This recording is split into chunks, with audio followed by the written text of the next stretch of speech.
Nako, eto matapos ang halalan. Kawawang Junior, iniwan. Siyempre may nanalo sa kanila.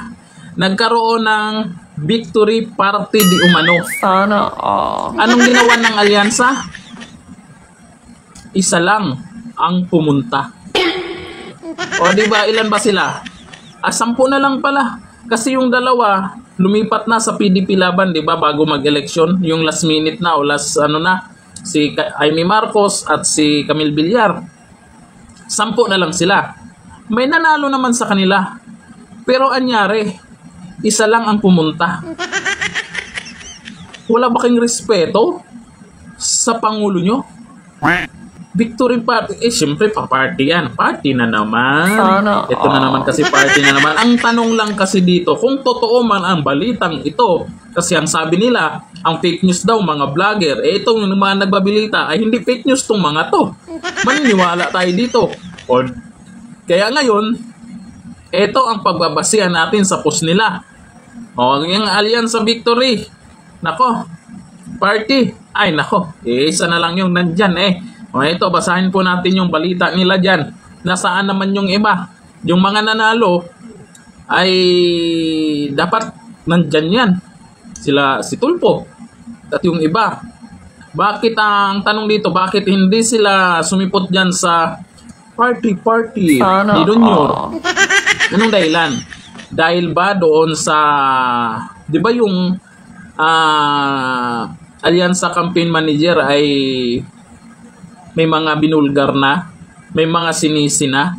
Tapos kay Arnold Clavio, kung yung nakaraan, kung napanood nyo yung video natin, ay may pag-usapang 20 billion. Saan napunta? Kung baga may samaang loob sila o baka ginamit lang ang alyansa kasi may budget doon sa halalan. Yun ba ang dahilan kaya doon sila kumampi? Kasi yung PDP Laban walang budget Nakikita nyo naman yung rally nila. Minsan yung iba wala pang ang ilaw. Diba? Madilim pa. May nagrereklamo madilim. Eto po sa balita. Gamitan game over. Game over na daw Alyansa's victory lap turns solo act.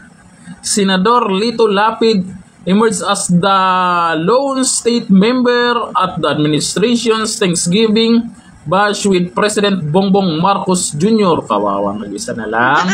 May solo-solo lang sila party dyan.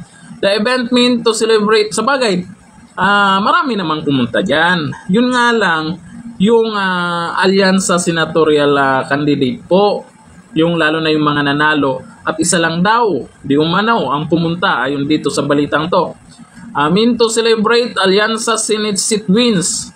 So, winning candidates absent, with only Lapid appearing alongside PBBM and other administration allies. Ako, ewan ko lang kung ewan ko lang kung anong dahilan. Baka busy lang sila. Baka nag-celebrate kasama yung pamilya ng mga senador. Pero yung talo, maintindihan po natin na hindi mag-celebrate dyan. Talo na nga. May celebrate pa. Diba? Maintindihan natin yung mga natalo. Pero yung mga nanalo, baka hindi nakapunta dyan dahil nag-celebrate kasama yung pamilya. Ayun. Baka yun yung dahilan. Hindi yung baka daw iniwan si Junior, ginamit lang yung alyansa kasi may budget.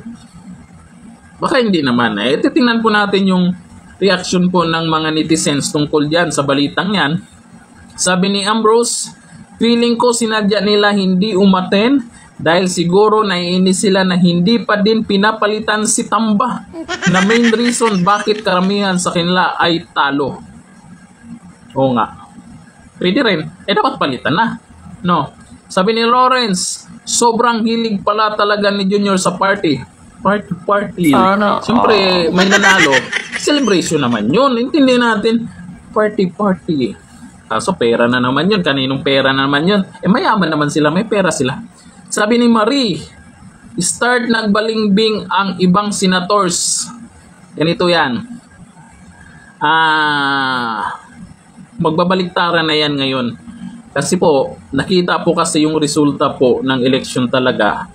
Yung mga nanalo po sa kanila, kunti lang talaga lamang. Tapos yung nanalo, sa PDP Laban, ang laki ng lamang. Nag-number 1 pa. Nakalusot lang yung sa Dilawan, number 2, tapos nag-number 3, PDP Laban. Tapos may mga boto sila. Kagaya nung galing mismo sa Alyansa Campaign Manager na sa Mindanao, talagang nilampaso sila. Ibig sabihin yan, kung gusto mong tumagal sa politika, ay huwag mo nang awayin yung mga Duterte. Mawawalan kayo ng suporta. Mindanao, Visayas, hindi lahat naman ng lugar pero karamihan sa Visayas ay Duterte, lalo sa Cebu. Sa Luzon, may mga lugar na rin, unti-unti nang makukuha ng mga Duterte yung suporta.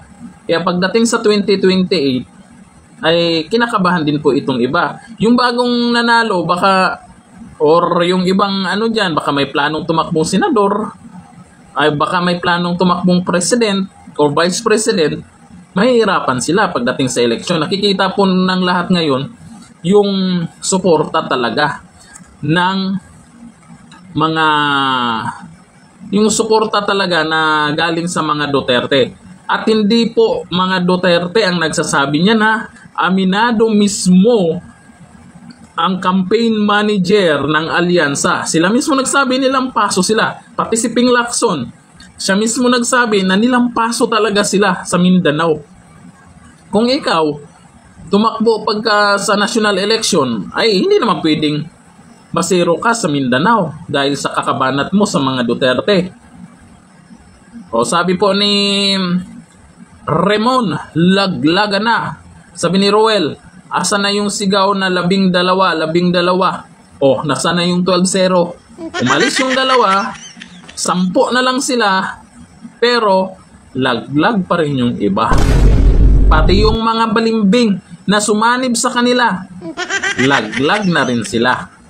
Yung yun po, doon po nagagalit yung mga tao na nagpa-endorso dati sa mga Duterte, tapos bumalimbing. Yun yung mga natalo ngayon. May isa dyan na galing sa PDP Laban, bumalimbing, talo. May isa dyan na binabanatan si Junior noon, pero sumanib doon. Ang nangyari, talo. Yung mga balimbing, kaya mag-iwas-iwas kayo sa magpa-endorso kayo kay Duterte nung si Duterte pa yung presidente, kay BP Sara, pa-endorso din kayo, tapos bandang huli ay trinaydor nyo, anyari, o yung sa Cebu, ganun din.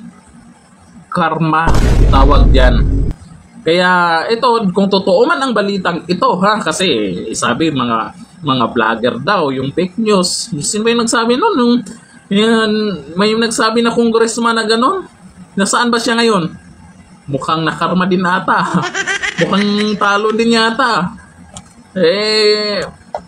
Itong balitang to, kung totoo man to, isa lang ibig sabihin nito. Wala talagang solid na sumuporta sa alyansa ni Junior. Baka andyan sila dahil siyempre administrasyon, tapos hindi talaga mawala ng budget kung saan sila mangangampanya. Ngayon, tapos ng eleksyon, bakit wala sila? Dito natin nasasabi na yung impeachment kay BP Sara, hilaw na hilaw talaga. Pagdating sa mga senador, siyempre magbobotohan ng mga yan. Kaya sabihin natin na tungkol sa ebidensya or ganito, galing pa lang sa Kongreso, questionable na yung mga pumirma. Dyan sa Senado, nakikita natin, hindi naman sa sinasabing binibilang na natin yung pabor kay BP Sara, mukhang maraming pumabor sa kanya. At alam natin sa politika, pag sino yung pabor, kumbaga parang parang matamis na pagkain o asukal. Kung nasaan yun ang nilalapitan ng langgam. Ngayon, nasaan ang asukal na yan? Mukhang na kay BP Sara, yan yung mga laro ng iba sa politika. Kaya yung iba, nakakarma sa kakabalimbing nila. Ngayon, tandaan nyo, yung mga nasa kabila, papabor sa mga Duterte yan, babasihan nila yung resulta ng halalan. Solid ang mga OFW. Tingnan yung mga bumoto ng mga OFW.